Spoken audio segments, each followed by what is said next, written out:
Alors, j'aimerais tout simplement vous dire de partager cette vidéo, même dans les inbox. Ce soir, j'ai à me prononcer sur trois éléments, pour ne pas dire trois thèmes. Je vais d'abord, ensemble, nous allons discuter sur Nguessan Serge Yao, comment tu vas? Le RHDP, est-ce une fusion ou une confusion? Ensemble, il y a des éléments qui vont nous aider à étayer un peu ou du moins à comprendre si effectivement le RHDP qui sera mis en place le 26 janvier 2019, si c'est effectivement un parti politique, donc une fusion, ou bien si c'est une confusion que ils sont en train d'entretenir pour faire perdurer les choses, pour emmener la Côte d'Ivoire au chaos. Et secondo, j'aimerais dire aux uns et aux autres que la position du leader éclairé, son excellence Guillaume Kibafori Soro, sur la création d'un RHDP parti unifié ou bien parti politique, sa position, elle est connue de tous, elle est publique. Et on va ensemble montrer des éléments de preuve ici, parce que c'est un homme, on peut tout lui reprocher. Aujourd'hui, vous savez, bon, on va y arriver. Alors, mon troisième thème, c'est interpeller un peu le ministre Mamadou Touré qui fait de temps en temps des sorties fâcheuses, calamiteuses, qui n'honorent pas la Côte d'Ivoire. Et dans ces temps-ci, il s'est adonné à beaucoup de déclarations. On va ensemble, tout à l'heure, le réécouter et puis commenter un peu ses discours. Alors, je reviens au premier thème, le RHDP, une fusion ou une confusion. Chère population de Côte d'Ivoire, vous qui aimez tant votre pays, chers citoyens, vous qui ne voulez plus une autre crise militaro-politique en Côte d'Ivoire, on peut tout nous reprocher, nous cyberactivistes, que tu sois Soroïs, Alassanis ou quoi, mais ce qui est sûr, nous tentons tant bien que mal à informer l'opinion publique nationale et internationale sur les dérives, sur ce qui peut amener un chaos dans un pays comme la Côte d'Ivoire qui est très fragile, qui vient de sortir d'une décennie de crise. Donc notre objectif, c'est simple. Comment faire à ton humble niveau, avec ta connexion, avec ton appareil, interpeller 20 personnes souvent par jour, 22 personnes, 30 personnes, 50 personnes qui vont te suivre, leur dire de faire passer ton message. Comment les faire comprendre? Aujourd'hui, l'émotion est grande chez nous tous. Chacun veut débattre avec émotion, avec sentiment. Alors que l'intérêt général, c'est la Côte d'Ivoire. L'intérêt, c'est comment préserver la paix, la sécurité des Ivoiriens. C'est ce qui, nous tous, sans exception, c'est ce que nous devons avoir comme souci majeur. Et non, il faut coûte que Guillaume Soro accède à la magistrature suprême parce que je suis Soroïs. Ou bien il faut que Ouattara se maintienne au pouvoir parce que je suis Ouattaraïs. Il faut que Bédié revienne. Non. J'aimerais vous dire, nous quand on vient, on parle, on dit oui Soro. En réalité, la vieille classe politique, je vais parler de Ouattara, je vais parler de Bédié, je vais parler de Laurent Gbagbo. Ils ne sont plus à la hauteur des attentes de nos concitoyens. Il faut le dire clairement aux Ivoiriens. Ce n'est pas parce que tu n'aimes pas la tête de Bédié. Ce n'est pas parce que tu n'aimes pas la tête du président Ouattara. Ce n'est pas parce que tu n'aimes pas la tête de Laurent Gbagbo.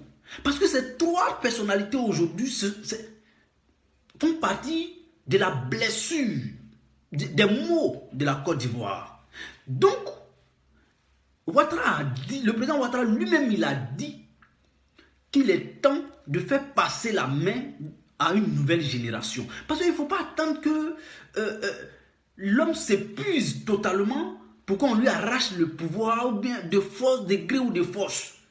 Voyez-vous, quand Didier Drogba était tout feu, tout flamme, Souvent, la Côte d'Ivoire a connu un entraîneur qui a qualifié qui nous a fait qualifier pour la première fois à la Coupe du Monde, pardon, qui s'appelait Monsieur Henri Michel. Vous savez, Henri Michel, il remplaçait souvent Didier Drogba par Bakary Koné, qu'on appelle communément Baki, qui est aujourd'hui à la secte Mimosa, parmi les dirigeants.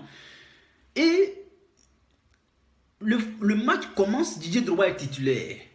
Pendant 80 minutes ou bien 75 minutes, Didier Drogba est sur le terrain. Il donne, il marque, il donne de la voix. Et puis même à 2 minutes de la fin du match, même si la Côte d'Ivoire menait, et qu'Henri Michel prenait souvent le plaisir de mettre Baki souvent, les Ivoiriens n'étaient pas contents. Ah non, il faut laisser Drogba. Mais je vais dire quoi par là? C'est vrai, le président Ouattara a fait ses preuves. Il est en train de bâtir la Côte d'Ivoire. Il faut être malhonnête pour ne pas reconnaître. Mais ce que nous déplorons, c'est qu'on peut bâtir une nation d'infrastructures, de tout ce que vous voulez.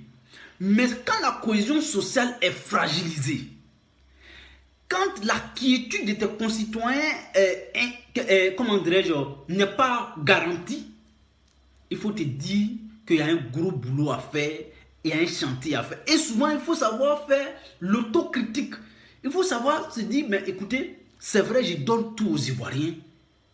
Mais est-ce que ce problème qui n'est pas réglé, qu'on parle toujours de réconciliation, c'est vrai, aujourd'hui, le camp Ouattara se dit que les Ivoiriens sont réconciliés. Mais ils ignorent qu'il y a Laurent Gbagbo en prison. Il y a Charles Bégoudé en prison. Et tu vas aller même taper des partisans de Ouattara aujourd'hui qui vont dire, ah non, non, non, eux, c'est les places. Non, personne n'est né pour rester en prison. C'est des êtres humains. Ils ont peut-être commis des crimes, ou du moins des fautes très graves. Mais qui en Côte d'Ivoire, parmi les acteurs politiques, Laurent Gbagbo, Charles Bégoudé, Guillaume Soro, Alassane Ouattara, Amadou Gon, Henri Konan Bédié, qui est blanc comme neige? Tous nous avons fauté en Côte d'Ivoire. Maintenant, quand il s'agit de sauver la sécurité, la paix, aucun sacrifice n'est énorme. On peut, c'est vrai, depuis 8 ans, nos parents sont morts. 3000 morts, c'est trop, c'est énorme. Mais est-ce que c'est pas encore plus important, plus intéressant de se dépasser, de faire le deuil de nos morts et de se dire plus jamais ça en réconciliant, en unissant tous les Ivoiriens? Et puis voilà. Maintenant, qu'est-ce qu'aujourd'hui peut unir tous les Ivoiriens entre nous? C'est vrai, on nous dit que effectivement, quand la libération provisoire de Gbagbo a été annoncée, bon, par erreur, on a entendu des propos. Mais si nous-mêmes on donne trop de crédit à ces propos, ça veut dire quelque part que nous voulons conserver le pouvoir pour nous et les mépriser eux.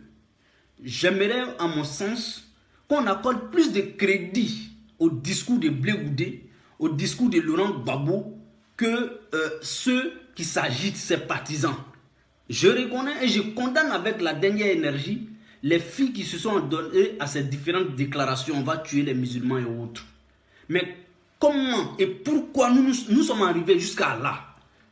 Ça veut dire depuis 8 ans, nous nous sommes affrontés. Et depuis 8 ans, il y a un camp qui est emprisonné et que nous, on ne veut pas faire un pas pour leur donner leur liberté, pour garantir la paix sociale. Voilà. Et c'est pourquoi nous sommes arrivés jusqu'ici. Donc, j'aimerais interpeller les uns et les autres. Ensemble, œuvrons pour la cohésion sociale. Ouattara peut faire 3 mandats, 4 mandats. Mais est-ce que, au bout de 2 mandats, le bilan de Ouattara, il faut le reconnaître, sur l'investissement, le développement, la Côte d'Ivoire aujourd'hui rayonne sur le plan diplomatique, sur le plan économique, il faut le dire. Mais ce qui est plus important et plus intéressant dans un État, dans un pays, c'est la cohésion, c'est l'union, c'est la paix, la stabilité. Ça, ce sont les fondements, n'est-ce pas, d'une nation. Le reste, on peut venir, sinon, tu peux tout réaliser et puis la guerre emporte en une seule journée. Je touche du bois. Donc, il faut garantir d'abord cette paix. Donc, on se parle entre Ivoiriens. Aujourd'hui, je suis content quand on dit que Guillaume Soro veut se rapprocher du FPI. Ça, c'est le camp du président Ouattara qui dit ça. Mais en même temps, dans leur rang, on fait la promotion de certains cadres du FPI qui les a rejoints. Vous voyez ça? Alou Eugène, le directeur du protocole de Laurent Gbagbo est aujourd'hui RHDP. Lui, on l'applaudit, alors qu'il est FPI à la base.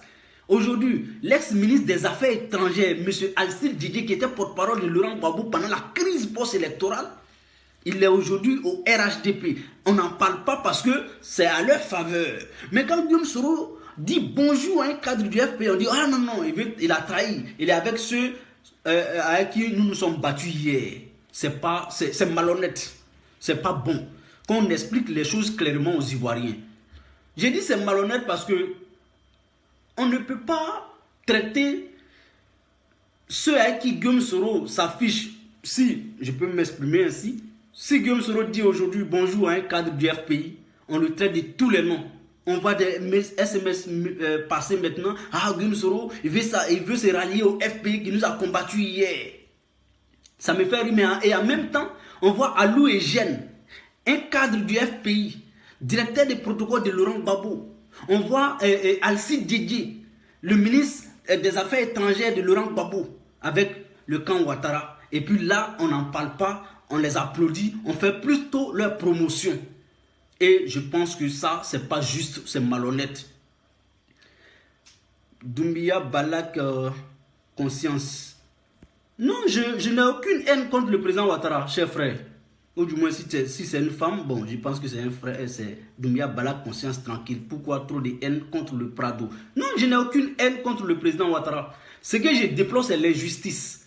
Et nous tous avons condamné cette injustice qui se faisait au président Ouattara quand il était à l'opposition. Toi-même qui es là, tu n'étais pas d'accord quand on disait au président Ouattara, il est étranger, quand on l'a écarté. Mais aujourd'hui, sous nos yeux, on le fait. Quand je prends l'exemple palpable aujourd'hui, quand le président Ouattara écarte Bédié de toute gestion aujourd'hui et il divise le parti de Bédié, mais vous pensez que c'est juste ça? Le président statutaire du PDC, c'est Henri Konan Bédié. Mais aujourd'hui, on veut nous faire croire que c'est Bédié qui refuse le dialogue. Alors qu'on veut diviser son parti parce qu'on est au pouvoir. Ce n'est pas juste. C'est ce que nous avons déploré hier. Et si ça continue aujourd'hui, il faut être courageux. Si tu ne l'es pas, en tout cas, ce n'est pas de ma faute. Moi, je suis courageux pour dire que certes, nous avons voté le président Ouattara. Mais ce qui se fait aujourd'hui, ce n'est pas honnête, ce n'est pas juste et c'est malhonnête. Il faut le déplorer. Donc, le RHDP, on nous fait croire que le 26 janvier prochain, le RHDP sera un parti politique. Alors, qui dit parti politique, on ne parle pas de coalition. Il faut d'abord la fusion, la dissolution de tous les partis membres pour en faire un parti. C'est ça qu'on appelle un parti politique. Maintenant, si c'est un groupement politique, ça ne sert alors à rien d'écarter Bédié. Puisque le RHDP, depuis 2005, est un groupement politique, c'est-à-dire une coalition. Une coalition. Bédié à la tête du PDCI, le président Ouattara à la tête du RDR, Mabri à la tête du UDPCI, Anaki était à la tête du MFA. Donc, ça, une coalition, ça marchait bien. Et au sein d'une coalition, il y a des débats souvent. Bédié, sa position, c'était quoi? Il faut qu'un candidat du RDR soit candidat du PDCI, pardon, soit le candidat du RHDP en 2020. Mais je pense qu'on peut discuter entre nous pour trouver une solution à cette position de Bédié. Maintenant, si on veut aller au-delà de ça, il faut que ça soit dans le dialogue. C'est pourquoi je dis que la position de Guillaume Soro est connue sur la question du RHDP. Aujourd'hui, on voit M. Mabri Touakeuse, président statutaire de l'UDPCI, qui dit qu'en allant au congrès du 26 janvier, il n'est pas question de dissoudre lui son parti. Il y a le ministre Albert Frendé également qui a tenu les mêmes propos. Qu'en allant au congrès du 26 janvier, eux ils vont, mais l'UDPCI ne sera pas dissous. Et le président Ouattara, il y a 2 mois ou 3 mois de cela, lors du congrès extraordinaire du RDR, le président Ouattara a dit haut et fort dans un meeting ouvert que le RDN ne sera pas dissous. Donc, maintenant, la confusion, elle est où? C'est que ceux même qu'on a délégués pour piloter l'organisation du congrès, je vais parler de M. Adama Bictogo, qui nous dit matin, midi et soir qu'à partir du 26 janvier, il ne sera plus question de s'appeler Conan lundi et mardi s'appeler Mabri. Donc, il faut que tous ces partis s'apprêtent à fondre dans un parti qu'on va appeler le RHDP unifié. Donc, vous voyez, mais Mabri Touakeuse, qui en même temps au-dessus d'Adama Bictogo, dit le contraire. J'aimerais, en toute honnêteté, c'est vrai, la politique, quand on n'a pas les moyens financiers, peut-être on ne peut pas bien mener la politique. Mais je pense qu'il faut avoir l'honnêteté intellectuelle et morale d'affronter certains débats. Le débat de fond demeure au RHDP. Est-ce qu'il faut aller clairement et concrètement à un parti politique ou bien demeurons la coalition? Et si c'est le cas, ce que Mabri dit, que l'UDPCI ne sera pas dissous, le président Ouattara dit que le RDN ne sera pas dissous, donc c'est une coalition. Si c'est une coalition, mais pourquoi faites trop de chantage aux gens? Pourquoi casser les autres partis politiques? Ce n'est pas bon, c'est malheureux. C'est malheureux pour la cohésion sociale. Parce que nous avons dit depuis les premières heures de cette manœuvre qui est en place aujourd'hui, que le RHDP en place, s'ils doivent aller au parti unifié, obligatoirement avant 2020, ne va rien garantir comme stabilité à la Côte d'Ivoire. Ne peut pas garantir la paix des Ivoiriens, la paix en Côte d'Ivoire. Puisque forcer déjà, combien de courants politiques vont venir se fondre dans un parti aujourd'hui au 21e siècle encore en Afrique? C'est pas possible. Parce que ce qui était possible au temps d'Oufoué, au parti unique, aujourd'hui ça ne l'est pas. Le mur de Berlin est cassé. Il y a longtemps, on a proclamé le multipartisme partout en Afrique. Mais le président Ouattara, c'est quand même il a trop d'autorité pour ça. Le président Ouattara, c'est quand même quelqu'un qui connaît au moins les grands pays démocratiques dans le monde. Le président Ouattara a quand même étudié aux États-Unis. Le président Ouattara, quand même, s'est frôlé, n'est-ce pas, à beaucoup de chefs d'État occidentaux. Le président Ouattara, n'est-ce pas, ne doit pas tomber si bas.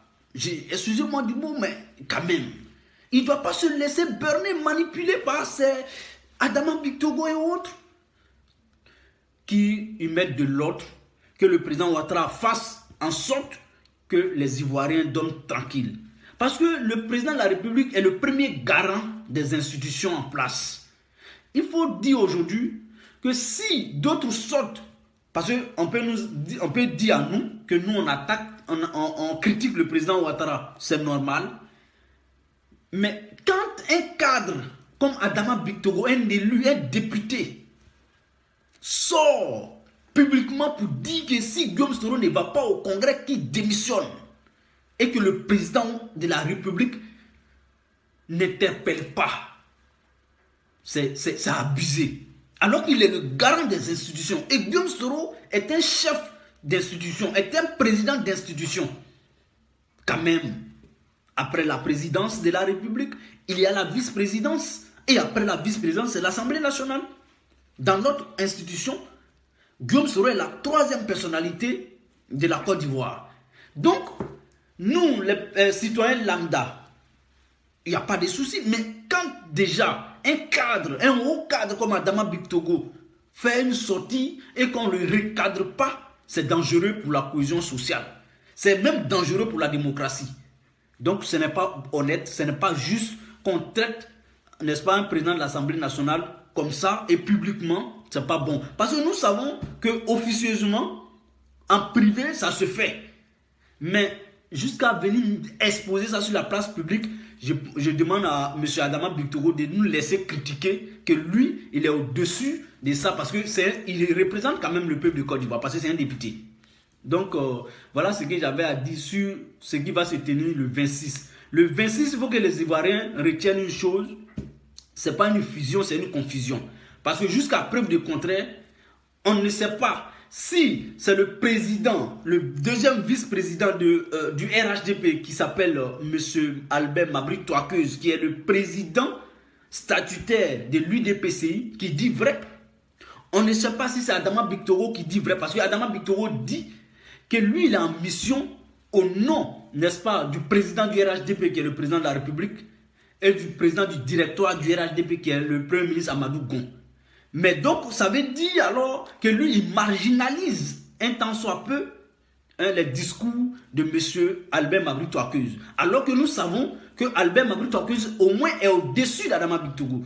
Donc, ce qui gêne un peu les Ivoiriens, c'est que si le RHDP veut aller en parti unifié, qu'on nous dise clairement, et chacun saura prendre les mesures nécessaires, ou du moins si c'est une coalition, qu'on laisse les Ivoiriens dormir tranquilles.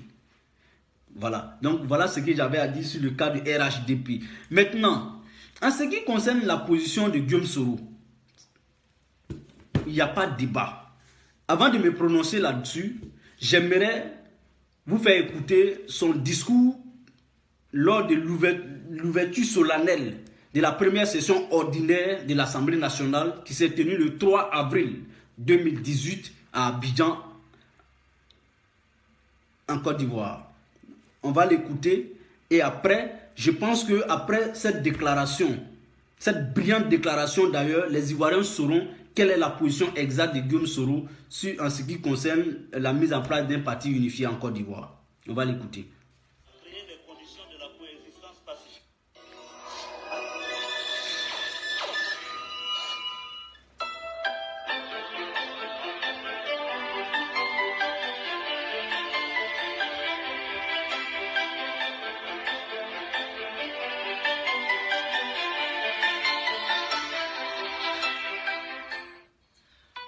L'effervescence et les surenchères verbales qui animent actuellement notre scène politique ne sont pas à la hauteur des attentes de nos concitoyens.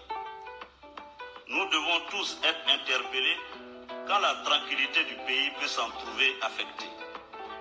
À ce propos, la question de la création d'un parti unifié de la mouvance présidentielle fait partie du jeu politique.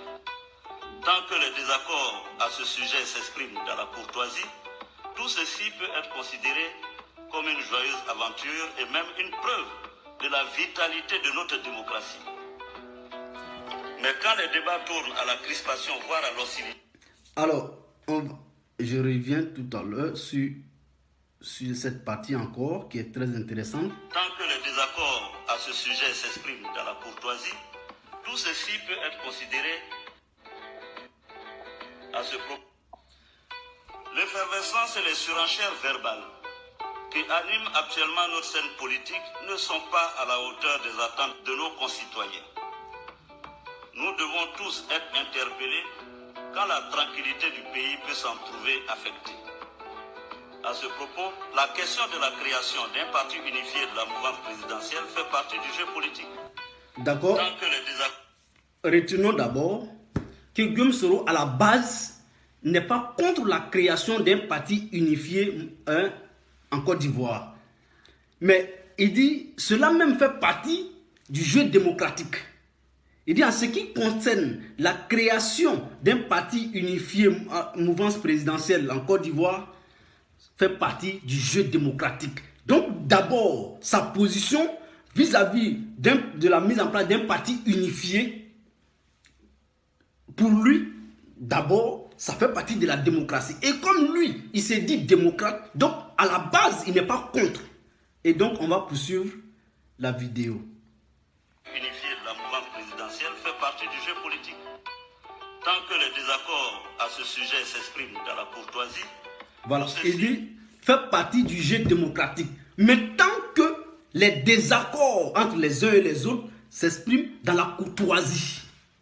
C'est-à-dire que moi, je dis, ben, je ne vois pas que... Je ne veux pas qu'on aille au parti unifié. Et l'autre dit, non, moi, je veux qu'on aille au parti unifié. Donc, ça, c'est les désaccords. Mais quand lui qui est contre mon point de vue et moi, nous échangeons, nous discutons, n'est-ce pas, dans la courtoisie, n'est-ce pas, c'est ça qui va donner le vrai sens de la démocratie à la création de ce parti unifié. Donc, on va poursuivre.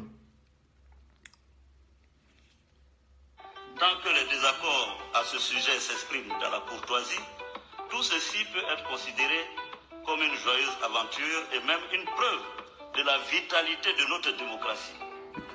Donc, il dit que quand les désaccords, on exprime nos désaccords dans la courtoisie, ceci peut être comme une joyeuse aventure. Et ça même, c'est encore une preuve de la vitalité de la démocratie dans notre pays. Donc, vous voyez, à la base, il dit, nous pouvons aller à un parti unifié, que d'ailleurs, ça fait partie du jeu démocratique. Mais il faut que nos désaccords, on l'exprime dans la courtoisie. Et que, en faisant cela, nous pouvons aller ça en... Et puis, ce qu'on va trouver comme solution, ça sera alors une bonne aventure, une joyeuse aventure. Et alors, cela donne le vrai sens du jeu démocratique dans notre pays. Donc, voilà un peu le sens qu'il donne à ces propos ici. La vitalité de notre démocratie. Mais quand les débats tournent à la crispation, voire à l'hostilité, cela réveille de vieilles peurs enfouies.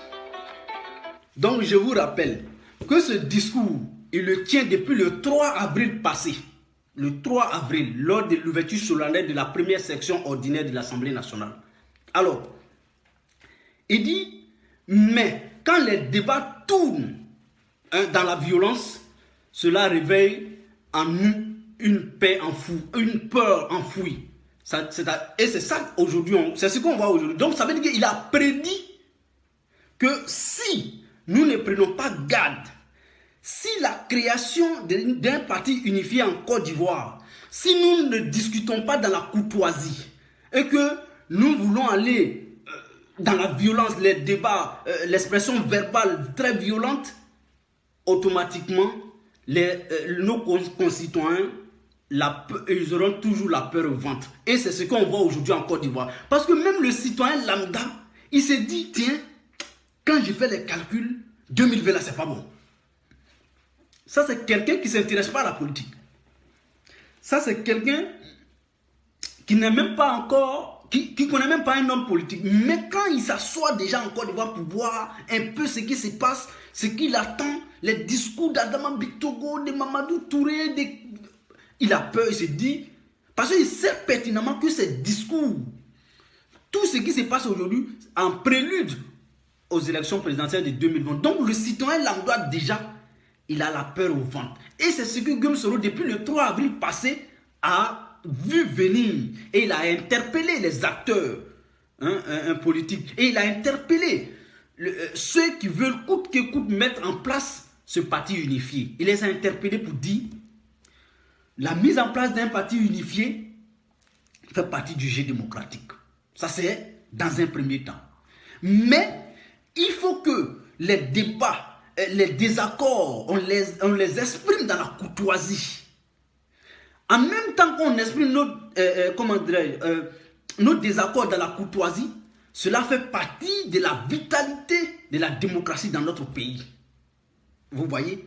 Et alors, même si on ne le fait pas ainsi, si on veut se laisser aller dans la violence comme ce qu'on voit aujourd'hui, les Ivoiriens auront toujours la peur au ventre.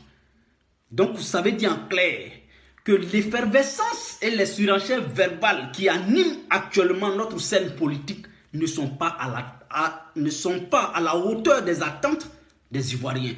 Il faut que le politique comprenne ça. Il faut que l'homme politique comprenne ça d'abord, dans un premier temps. Il faut que lui qui veut être demain président de la République de Côte d'Ivoire, ou du moins même candidat d'abord avant d'être président, qui comprenne qu'aujourd'hui, ils sont en train de faire peur aux Ivoiriens.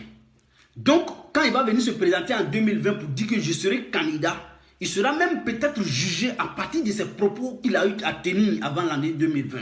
C'est pourquoi aujourd'hui, vous voyez Guillaume Soro très silencieux. Mais malgré qu'il ne parle pas, on dit qu'il parle. Bon, nous, on ne sait plus comment, lui-même, il ne sait plus comment il va procéder. Donc, on poursuit avec la vidéo. À l'hostilité, cela réveille de vieilles peurs enfouies. C'est pourquoi, c'est mon avis personnel, il convient de laisser la place au dialogue. Le dialogue, rien que le dialogue. Voilà. Il dit, et si vous le suivez aujourd'hui, c'est vrai, aujourd'hui, ceux qui ceux qui n'ont pas su discerner un peu la démarche de Guillaume Soro, ceux qui n'ont pas trop le sens des discernements, ceux qui ne le suivent pas trop dans ses actions, son parcours, auront du mal à comprendre aujourd'hui sa position vis-à-vis de Bédié et d'Alassane Ouattara. Donc, moi, personnellement, je vous le dis et je vais venir vous répéter ici, et quand ça sera ce que je veux, ou du moins ce que je pense, vous le verrez. Alors, il dit quoi? Il dit que lui, c'est son avis personnel. Qu'on doit d'abord privilégier le dialogue et rien que le dialogue. Et aujourd'hui, la démarche de Guillaume Soro ne peut pas être autre que le dialogue. Moi, à mon avis, Guillaume Soro ne peut pas faire un tel discours depuis le 3 avril et il suit sa même trajectoire et il est constant jusqu'à aujourd'hui. Donc aussi, je ne suis pas surpris de le voir hier à Daokro chez Bédié